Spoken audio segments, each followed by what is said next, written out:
오늘은 생명의 속전을 드릴지니 라는 제목으로 함께 하나님의 말씀을 보도록 하겠습니다.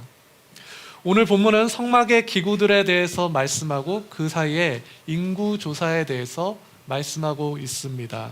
오늘 본문에서는 성막의 기구들 중에 지난번에 말씀하지 않았던 새로운 기구들에 대해서 말씀하는데요. 먼저 우리가 성막을 한번 떠올려 봅시다. 그림이 떴죠? 성막은 3단계로 볼 수 있다고 했어요. 그것이 무엇이었죠? 지성소와 성소와 뜰이었습니다. 그 가운데 가장 거룩한 곳이 어디죠? 그곳이 바로 지성소였어요. 그곳에는 어떤 기구가 있었나요? 지성소에는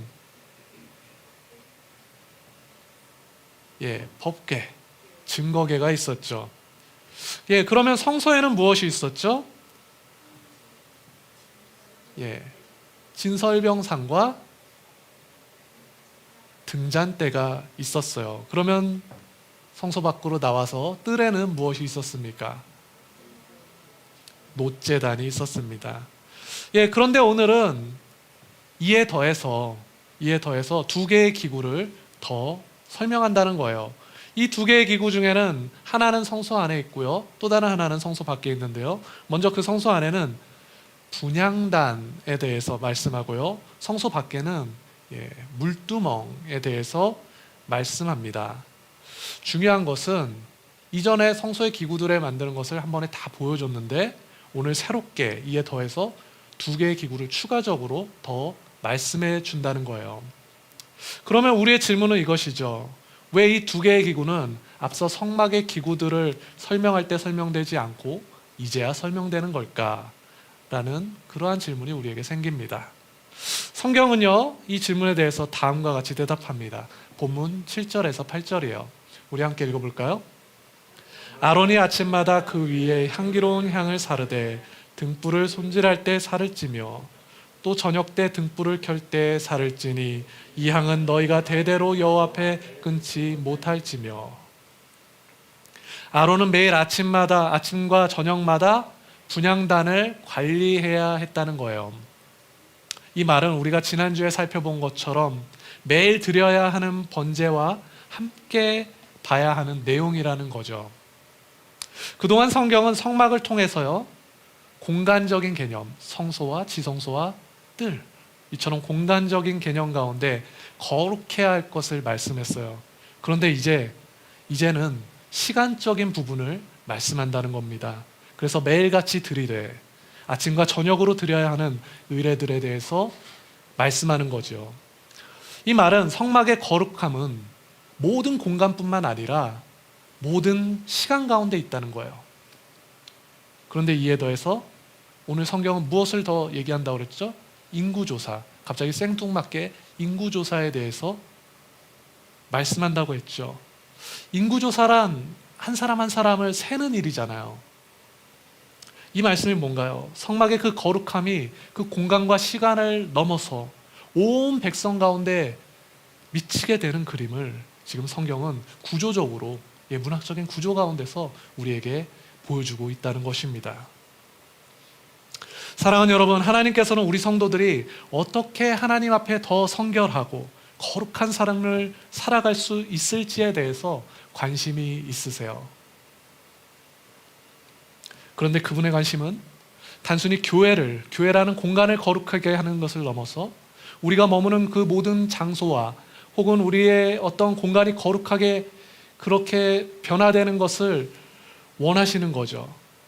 하나님께서는 우리의 가정과 어떤 우리의 일터와 그래서 우리의 학교가 거룩하게 되는 것, 그것을 원하신다는 거예요. 그것을 넘어서 또한 시간 또한 우리가 매번 경험하고 있는 매 순간순간 매일매일이 거룩하게 되는 것을 하나님은 또한 원하신다는 겁니다. 매 순간순간마다 하나님께 거룩하게 그렇게 보내지는 시간이 되기를 하나님께서는 우리 가운데 원하신다는 거예요. 왜냐하면 하나님의 궁극적인 관심은 역설적이지만 어떠한 장소나 그 시간이 아니라 바로 우리라는 이 존재에 하나님의 관심이 있기 때문에 더 그것을 원하신다는 거예요. 우리의 모든 장소와 우리의 모든 시간이 거룩해지는 것을 하나님께서는 원하신다는 무엇입니다. 하나님의 관심은 상황이 아니라 사람에게 그 관심이 있으시다는 거예요. 우리 좌우에 계신 분들에게 인사합시다. 하나님께서 당신에게 관심이 있으십니다. 자, 그래서 오늘은 성막의 이 두 개의 기구를 통해서 우리를 향한 하나님의 관심은 어떤 것인지 좀 살펴보고자 해요. 먼저 분향단을 봅시다. 하나님께서는 분향단을 만들라고 하세요. 그리고 이 분향단은 다른 성소 안에 있는 기구들과 마찬가지로 금으로 만들어져요. 이렇게 만들어진 분향단은 가장 거룩한 지성소와 그 성소 사이에 놓이게 되고, 저녁이 되면 대제사장인 아론이 와서 등불을 붙이면서 이 분향단에 향을 사르게 됩니다. 성경 전체는요, 이러한 분향이 기도를 상징하는 것으로 말씀하고 있어요. 그래서 구약에서 시편의 기자는 자신의 기도를 가리켜 분향하는 것으로 묘사합니다. 시편 141편 2절이에요. 함께 읽어볼까요? 나의 기도가 주의 앞에 분향한 같이 되며 나의 손 드는 것이 저녁 제사같이 되게 하소서. 우리의 기도처럼 시편 기자는 분향함을 묘사하고 있다는 거예요. 또한 신약으로 가서요, 신약에서도 분향과 기도가 의례로서 이렇게 서로 연결되어 있다는 것을 우리에게 알려줍니다. 누가복음 1장 9절에서 11절이에요. 사가랴의 이야기죠. 함께 읽어봅시다. 제사장의 전례를 따라 제비를 뽑아 주의 성전에 들어가 분향하고 모든 백성은 그 분향하는 시간에 밖에서 기도하더니 주의 사자가 그에게 나타나 향단 우편에 선지라. 계시록을 보면요, 계시록에서는 이러한 장면을 더 구체적으로 우리에게 묘사해 줍니다. 요한계시록 8장 3절에서 4절입니다. 함께 읽어봅시다. 또 다른 천사가 와서 제단 곁에 서서 금향로를 가지고 많은 향을 받았으니 이는 모든 성도의 기도와 합하여 보좌 앞 금제단에 드리고자 함이라. 향연이 성도의 기도와 함께 천사의 손으로부터 하나님 앞으로 올라가는지라. 향연이라는 것은 그 연기를 말하는 거죠.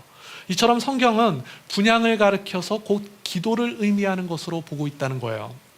자, 그러면 이러한 전제를 가지고 오늘 본문은 우리에게 무엇을 말씀하고 있나요? 본문 7절에서 8절 다시 한번 보도록 하겠습니다. 함께 읽어봅시다. 아론이 아침마다 그 위에 향기로운 향을 사르되 등불을 손질할 때 살을 찌며 또 저녁 때 등불을 켤 때 살을 찌니 이 향은 너희가 대대로 여호와 앞에 끊지 못할지며. 성경은 그 분향이 정해진 시간 가운데 지속돼야 할 것을 말씀하죠. 이 말은 우리의 기도 또한 지속돼야 할 것을 가리키는 것이죠. 그래서 사도 바울 또한 여러 교회에게 항상 기도해야 할 것을 강조했던 것입니다. 데살로니가전서 5장 17절입니다. 쉬지 말고 기도하라. 너무나 유명한 말씀이죠. 에베소서 6장 18절 상반절이에요. 모든 기도와 간구를 하되 항상 성령 안에서 기도하고, 여기서도 항상 기도하라고 하죠. 이처럼 성경은 성도가 지속적으로 기도해야 할 이유에 대해서 강조하고 있다는 거예요. 그런데 정말 많은 분들이 이러한 여러 성경 구절을 근거 삼아서 다양한 방식으로 기도하기를 힘쓰는 그러한 모습들을 보게 됩니다. 어떤 분들은 기도원에 가기도 하시고요, 또 어떤 분들은 교회에서 진행하는 여러 기도 모임에 참석하기도 하시죠. 하지만 반면에 또 어떤 분들은 가정과 일터에서 생활하시면서 그냥 마음으로만 열심히 기도하시겠다라고 말씀하는 그런 말씀도 제가 많이 듣게 돼요. 자, 그러면 우리가 기도할 때 그 기도 안에서, 우리가 하는 기도 안에서 집에서든 교회에서든 기도원이든 어디서든 우리가 기도할 때 그 기도 안에서 우리의 관심은 어디에 있습니까? 우리는 기도할 때 하나님의 나라와 그분의 뜻을 구하고자 하죠.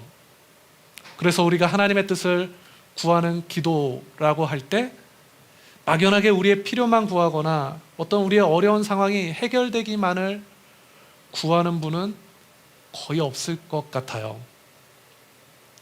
대부분은 우리의 필요나 어려운 상황이 해결되는 것을 통해서 하나님의 나라가 임하고 하나님의 선하신 뜻이 이루어지는 것을 기대한다는 것입니다.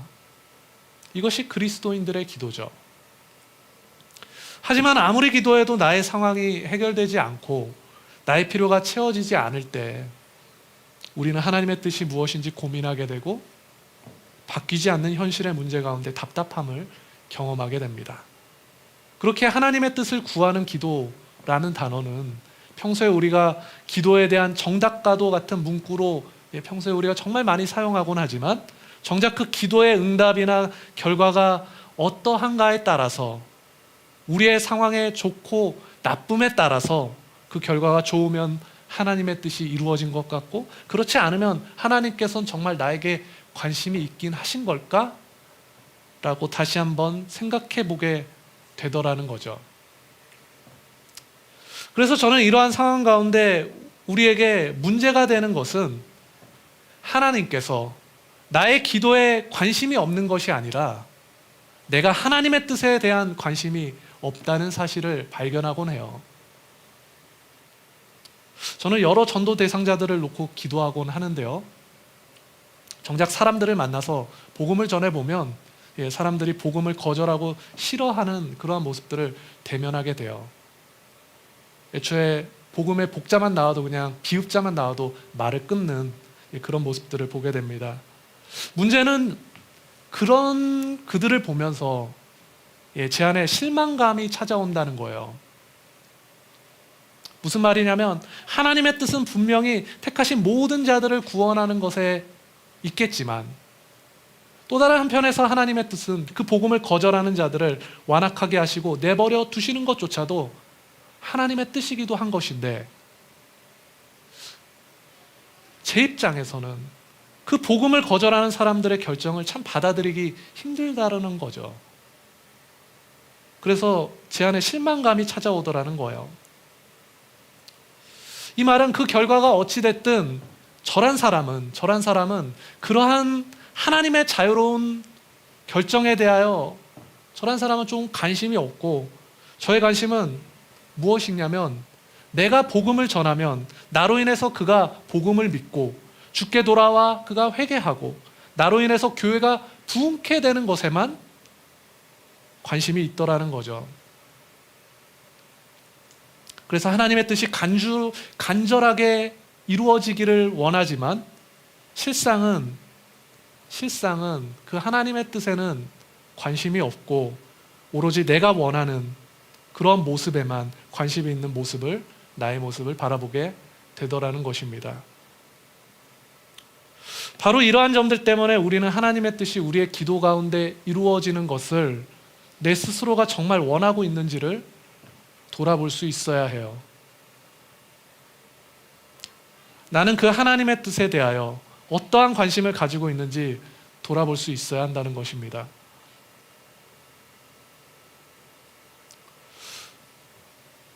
이런 것을 돌아볼 때 우리는 성경에서 말씀하는 기도하라라는 그 명령에 대해서 새로운 아이디어를 얻을 수 있죠. 아까 말씀드렸던 것처럼 사도 바울이 권면했던 것처럼 쉬지 말고 기도하라라는 것은 정말로 단순히 오래 기도하라라는 그러한 뜻이 아닐 거예요. 그렇게 항상 성령 안에서 기도하라라는 것은 그 하나님의 뜻에 대하여 우리가 항상 순종할 수 있는지를 묻는 하나님의 그 관심과 그 질문에 대한 우리의 대답이 되어야 할 것입니다. 그렇게 우리가 하나님의 나라와 그분의 뜻을 구하고자 한다면 우리는 정말 하나님의 뜻이 내 삶에 이루어지길 원하는가에 대하여 기도해 보아야 하는 것이죠. 나는 정말 그분의 뜻에 순종하길 원하는지에 대해서 기도해 보아야 한다는 것입니다. 지난주엔 한 성도님이 서리 집사로 임명받으시고 집으로 돌아가시는 길에 순간적으로 어지러움증이 와서 바닥에 넘어지셨다고 해요. 문제는 이 일로 연세도 있으신데 팔이 골절돼서 몸이 불편하게 되신 거예요. 그래서 제가 걱정되는 그런 마음이 들더라고요. 몸이 불편하신 것도 걱정되고 하필 그날이 임직실 날이어서 그날에 사고가 나서 시험에 들었을까봐 참 걱정이 됐습니다. 그래서 주중에 집사님과 통화했어요. 그런데 이 집사님께서 하시는 말씀이 뭐냐면, 이번에 집사로 임명돼서 정말로 하나님 앞에 충성스러운 집사가 되기로 하나님 앞에 헌신했는데, 사단이 이러한 시험을 준다고 말씀하시는 거예요. 그래서 당장의 교회를 출석하지 못하는 것만으로 저에게 도리어 미안해 하시더라는 겁니다. 그리고 그 와중에 머리가 안 다쳐서 하나님께 감사하다고 고백하시는 거예요. 제가 이 대답을 듣고 정말 충격을 받았는데요. 왜냐하면 저는 그 집사님께서 이러한 상황으로 인해서 하나님을 원망하면 어쩌나, 교회를 나오기 싫다고 하면 어쩌나, 우울해하시면 어쩌나, 어떻게 위로를 해드려야 할지 고민하면서 전화를 드렸기 때문에 이러한 집사님의 믿음의 반응이 굉장히 큰 충격으로 제게 다가왔습니다. 저는 그 집사님께서 만약에 자신의 안녕만을 위해서 기도했다면 이러한 믿음의 고백을 할 수 없었을 거라고 생각해요. 자신에게 임하는 그 하나님의 나라와 그 하나님의 뜻에 순종하기로 기도했기 때문에, 그것으로 기도했기 때문에 이처럼 믿음의 고백을 할 수 있었을 것일 테죠. 비록 상황은 좋지 않으나 믿음의 고백 안에서 하나님의 뜻은 선명해지더라는 거예요.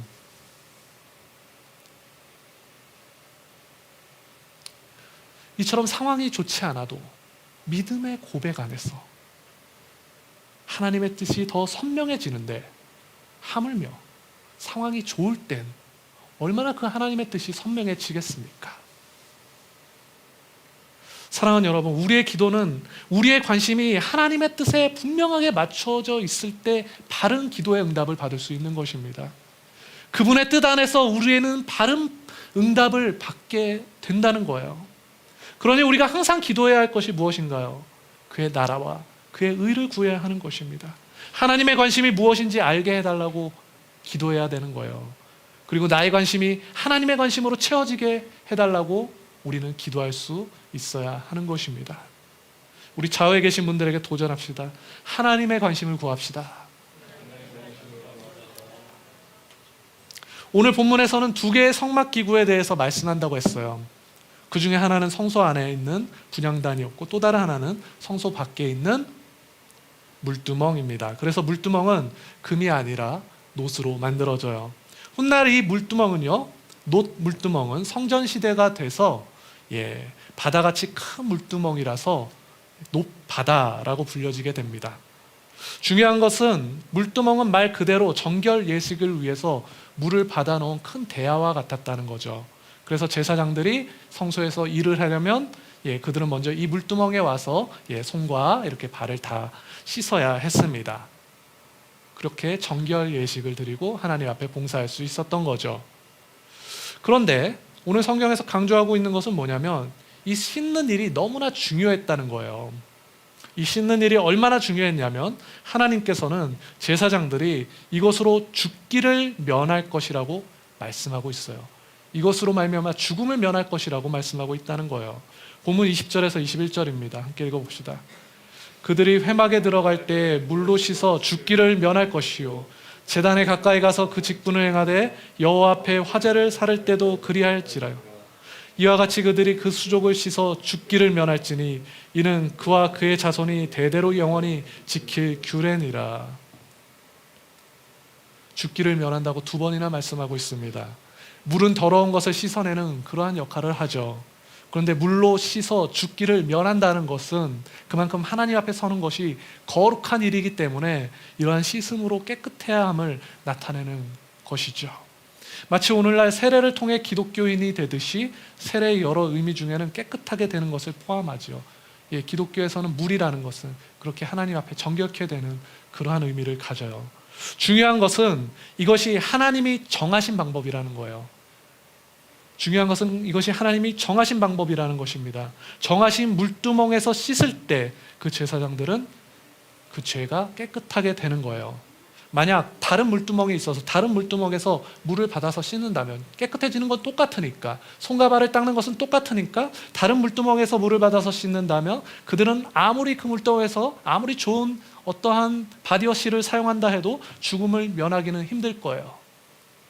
왜냐하면 이것이 하나님이 정하신 정결 의식이기 때문입니다. 이러한 금지사항은 앞서 분향단에서 우리에게 더 잘 보여주고 있어요. 본문 9절입니다. 함께 읽어봅시다. 너희는 그 위에 다른 향을 사르지 말며 번제나 소제를 드리지 말며 전제를 술을 붓지 말고요. 성경을 보면 하나님께서는 분향단에서 다른 향을 피우지 못하게 하세요. 그래서 하나님께서 지정하신 향 외에 다른 향을 피우면 안 되는 거예요. 다음 주에 살펴보겠지만 향 재료까지 하나님은 다 알려주세요. 또한 이 분향단에서는 향만 피워야지 불이 있다고 해서 다른 제사를 드려도 안 돼요.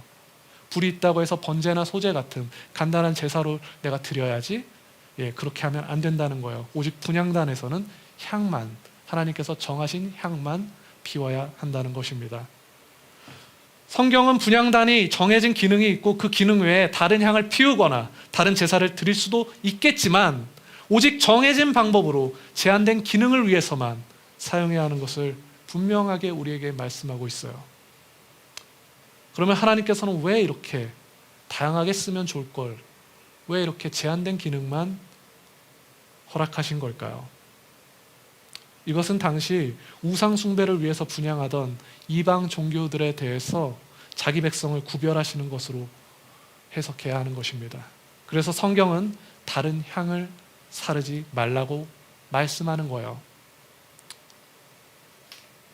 문제는 훗날 이스라엘에 왕조가 들어서고, 지금 이제 국가가 형성되고 있는데 이 이스라엘에 훗날 왕조가 들어서고 더 훗날이 돼서 분열 왕국 시대가 돼서 이스라엘은 북이스라엘과 남유다로 이렇게 나눠지게 되죠. 그리고 이 두 나라는 둘 다 멸망하게 돼요.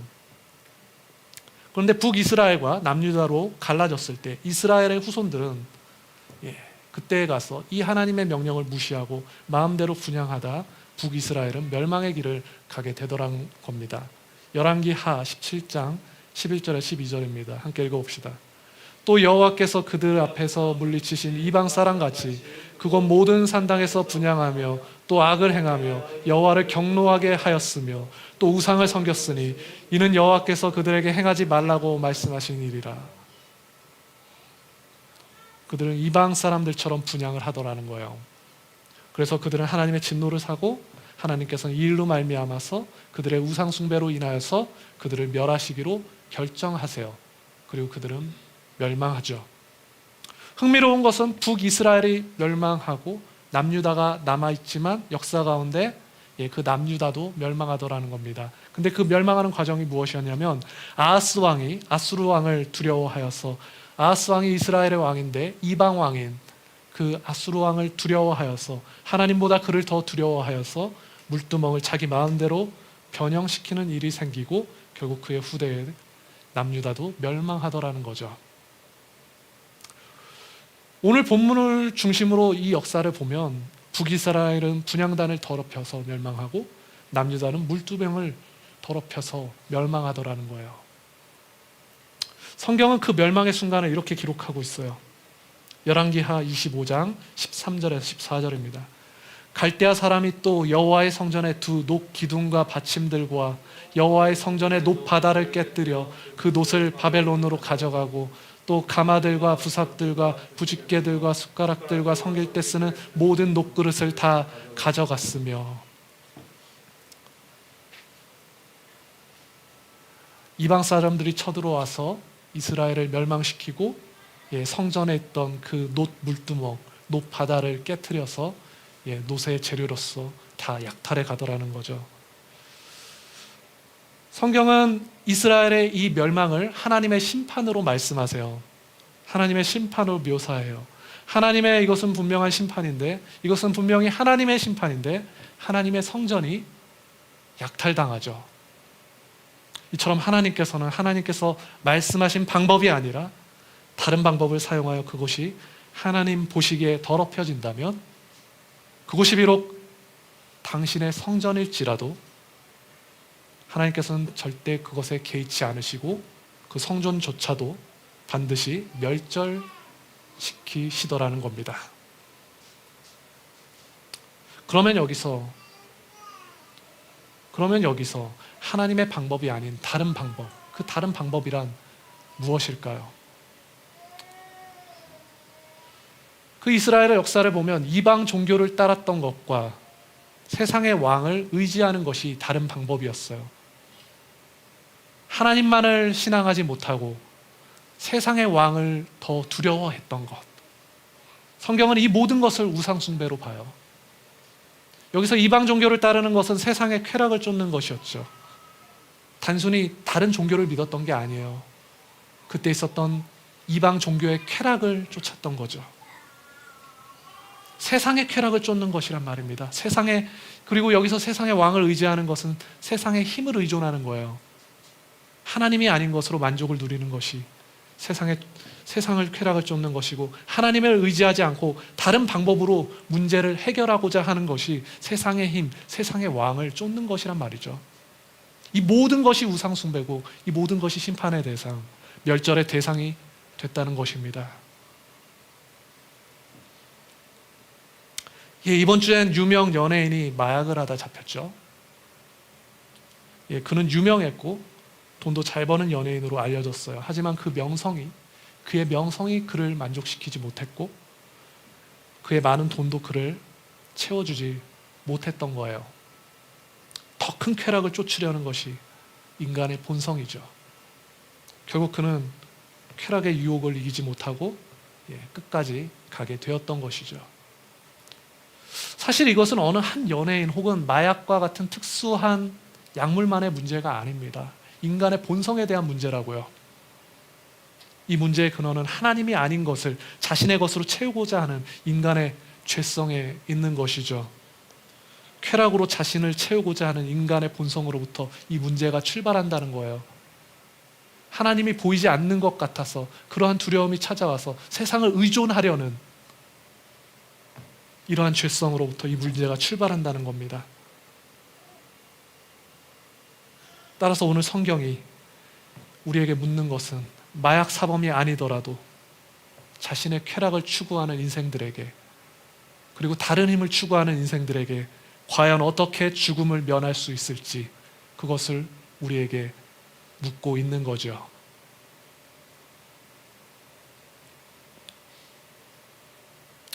오늘 본문은 다른 향을 사르지 말라고 했어요. 아무리 좋은 향이 있어도 하나님이 정하신 대로 향을 태우고 하나님의 방식대로 제사를 드려야 하는 것입니다. 사랑하는 여러분, 오늘 성경은 우리에게 무엇을 말씀합니까? 하나님의 말씀에 순종하여, 하나님의 말씀에 순종하여 죽음을 면할 것을 말씀하는 것이죠. 영원한 죽음과 멸망으로부터 건짐을 받고 하나님의 방법대로 살아가라고 말씀하는 것입니다.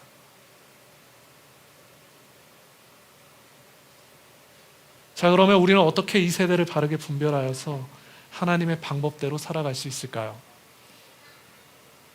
오늘 본문은 두 개의 성막기구를 보여주고 그 사이에 인구 조사를 보여준다고 했는데요. 하나님께서는 이스라엘이 인구조사를 할 때 모든 이스라엘 백성들이 반세겔이라는 돈을 내게 하세요. 세겔이라는 것은 당시의 화폐 단위 정도로 생각하시면 되겠습니다. 본문 12절입니다. 함께 읽어볼까요? 내가 이스라엘 자손의 수요를 조사할 때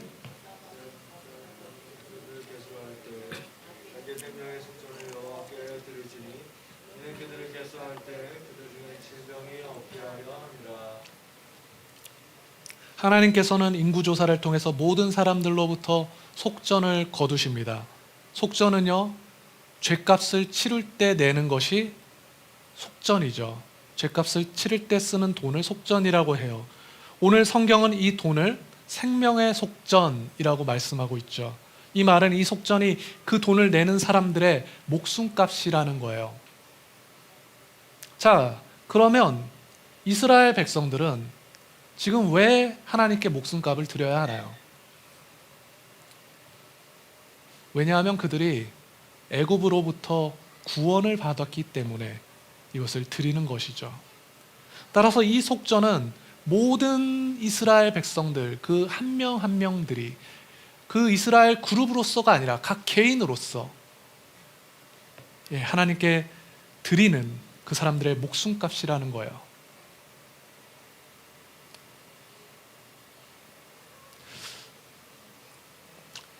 이 속전은 출애굽한 이스라엘 백성들이 그 개인이 새로운 생명을 얻어서 자신들을 구속하신 하나님께 감사함으로 드려야 하는 헌금인 셈인 거죠.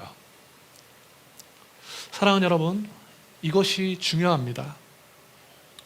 그들은요, 구원을 받고 헌금을 드렸어요.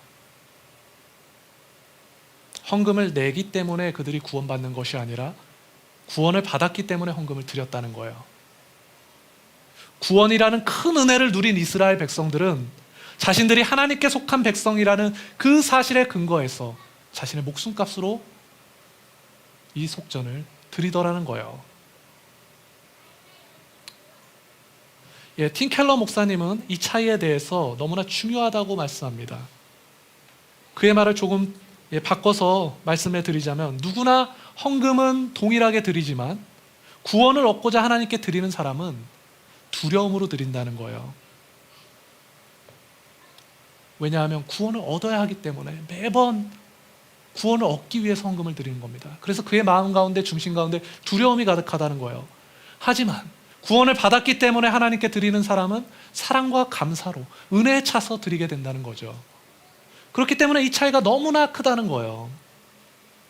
따라서 둘 다 헌금을 드리는 것은 동일하지만, 겉보기에는 모두가 그냥 헌금을 드리고 있는 것 같지만, 무엇인가를 더 얻고 혹은 무엇인가를 더 잃을까봐 이것을 드리는 사람은 그 중심이 자기 중심성에 사로잡혀 있기 때문에 이미 주어진 구원을 경험하지 못하고 있다는 것입니다.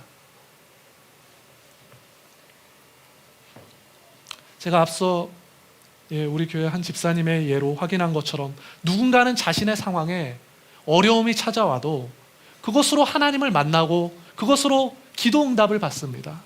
하지만 다른 누군가는 여전히 자신의 목표만을 이루어가기 위해서 혹은 자기가 자신의 어떤 것을 잃을 것을 두려워하여서 하나님을 만나지 못하고 허무한 인생 가운데 여전히 살아가게 된다는 거예요. 사랑하는 여러분, 우리의 인생이 선물인 것을 발견해야 합니다. 우리의 인생이 놀라운 구원으로 주어진 선물인 것을 우리는 발견해야 해요. 우리의 인생이 선물인 것을 발견할 때 우리의 삶에는 큰 변화가 찾아오게 되는 것입니다. 우리의 삶이 하나님께 구속을 받았고 그 큰 구원으로 인해서 살아갈 때 우리는 허황된 욕심에 사로잡히지 않고 진심 어린 감사와 큰 은혜 가운데 살아가게 되는 것이에요. 그렇게 우리는 우리의 이웃에게도 넉넉하게 사랑을 실천하며 살아갈 수 있게 되는 것입니다. 우리 좌우에 계신 분들에게 인사합시다. 당신은 하나님의 선물입니다. 우리 성도님들은 우상이 주는 여러 유혹으로부터 떠나 참된 생명의 선물을 누리며 살아가시길 축원합니다. 말씀을 맺겠습니다. 사랑하는 어린이학교의 성도 여러분, 하나님께서 우리에게 정말로 큰 관심을 가지고 계십니다. 하나님의 관심은 우리의 상황이 아닌 우리의 존재에 대한 관심이에요. 그래서 하나님께서는 우리가 지속적으로 하나님께 기도하여서 하나님의 그 관심을, 우리를 향한 관심을 발견하길 원하시고, 우상 숭배로부터 떠나 생명의 삶, 주어진 선물로 그러한 선물로서의 삶을 살아가길 원하십니다. 사랑하는 어린이학교의 성도 여러분, 우리가 이번 한 주를 살아갈 때에도 하나님께서 자기를 내어주심으로 나타낸 이 선물과도 같은 삶을 누리시고, 어떠한 장소에서든 또한 어떠한 시간 안에서든 사랑과 감사와 충만한 은혜로 살아가시길 우리 주님의 이름으로 축원드립니다.